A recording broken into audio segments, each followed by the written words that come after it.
Hello everybody and welcome to this Act Thomas video. Now this week I'm going to do another episode of my facts videos about comic book characters. Another character following on from last week that I'm going to talk about today is Magneto, also known as Erik Lehnsherr, who of course is the sometimes friend but most of the time arch enemy of Charles Xavier, Professor X. Now, in this video we are going to be talking about him as a character. Now, Magneto was born in the 1920s in a middle-class German Jewish family, and they were relatively well off. You know, like I say, they're middle class, so they're doing quite well for themselves, and you know, life was going quite well until the Nazi Party got into power, everything like that, and things started going downhill quite badly, quite quickly for them. And obviously they were all thrown into concentration camps because of their being Jews, and because of that distress and everything like that, and because obviously being taken away from his family and everything like that, it affects him quite badly, and his mutant abilities erupts. Erik then of course escapes and basically goes on the run and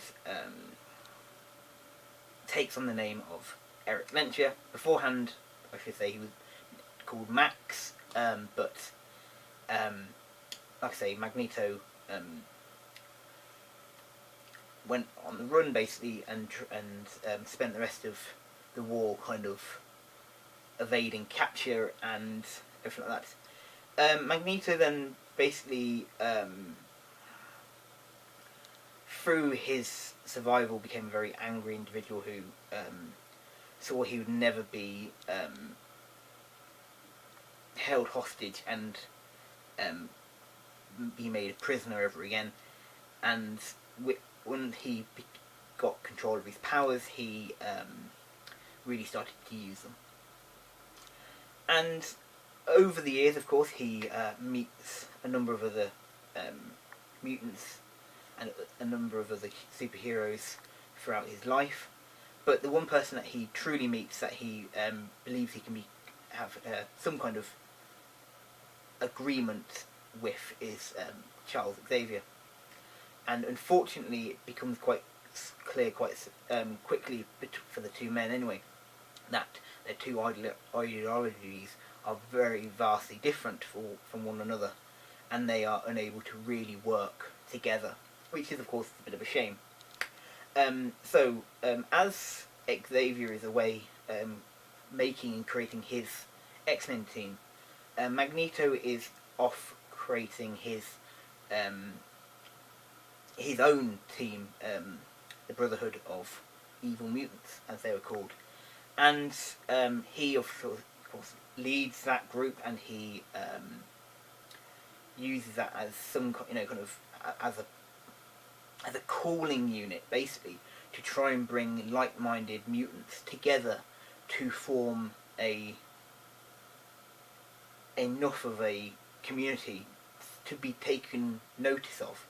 Because obviously, like I said, Charles himself particularly wanted mutants and humans to live side by side in harmony. Erik believed that they should, that humans will always fear mutants, and so really it would have to be mutants would have to kind of take control over the humans just to make sure that nothing could happen. Because if mutants allowed themselves to be second-class citizens, they would be downtrodden, very much like the Jews were under Nazi Germany. Anyway, like I say, he created this team, and throughout his years of being the leader of the Evil Mutants, he obviously, like I said, came into contact with Xavier and his X-Men over the years. And occasionally, of course, they have come together to work together, and sometimes even Magneto's even joined and helped lead the X-Men in the past. And he has the one thing that I think you have to probably remember is that all Eric really wants is for mutants to be safe. That's really all he wants. Like, he wants his race, his people, the mutants, to be safe. That's the most important thing to Magneto in this story, is for his people to be safe. And so when he feels like, in one story, he creates Geonosis, which is basically kind of a small island where mutants can live. It's a mutant zone. It's basically where they can live without fear, without anything of humans or anything else. They can go there and they can live in harmony and safety. And in many ways, that's really kind of what Magneto really wanted. Magneto wanted a place where all mutants from anywhere around the world could all just go to be safe. Unfortunately, of course, that doesn't last very long, and things get terribly messy, and almost like the whole thing has to start all over again, with him reforming some kind of anti-human group with like the evil X-Men and things, evil mutants, Brotherhood of Evil Mutants. Sorry. Other things I need to talk to you about is he's got at least 3 children. He's got Pietro, Wanda, and Lana, I think her name is. I could be wrong about that. Of course, Wanda is, of course, the Scarlet Witch, and she's got a number of wonderful abilities. One, of course, is altering realities and things like that, which she does in House of M storyline, when she utters those now famous words, "No more mutants."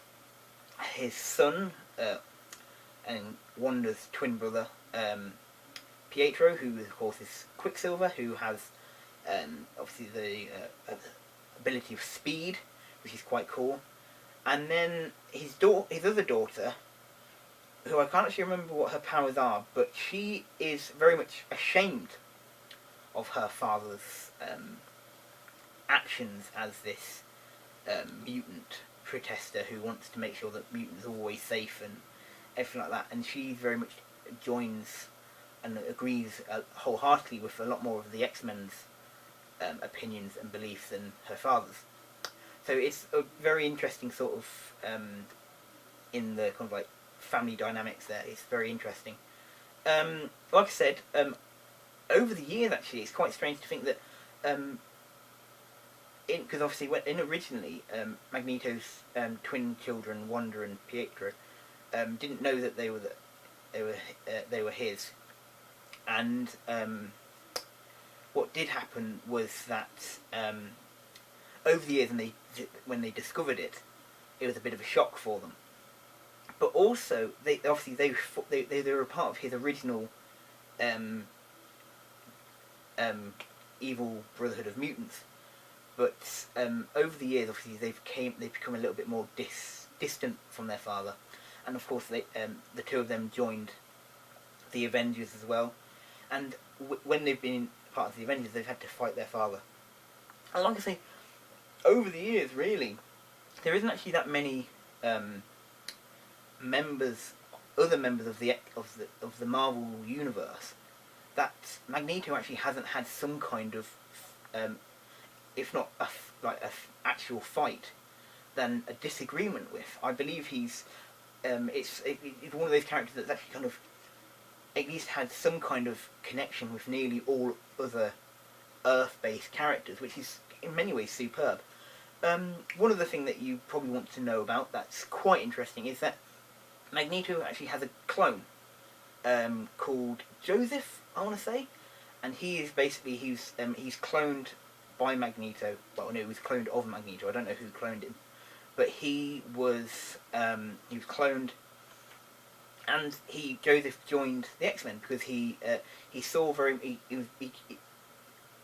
he was given like kind of growth hormones and things like that, and it aged him up quite quickly, but he was still young enough, and he saw what the older version of himself as the real Magneto has done, and he turned his back on that, which I think is very cool, and shows that he very much kind of goes with the good side of the character, and joins the X-Men, which is very, very interesting.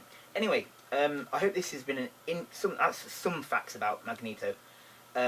If there is anything else that you would like me to talk to you about, or about this character, or any of the characters, obviously, if you want to leave some suggestions in characters that you would like me to talk about future in this series, please do.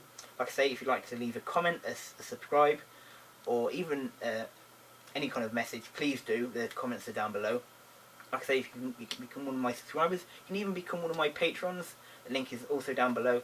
And I hope you all have a wonderful week. And as always, I shall see you next time. Goodbye.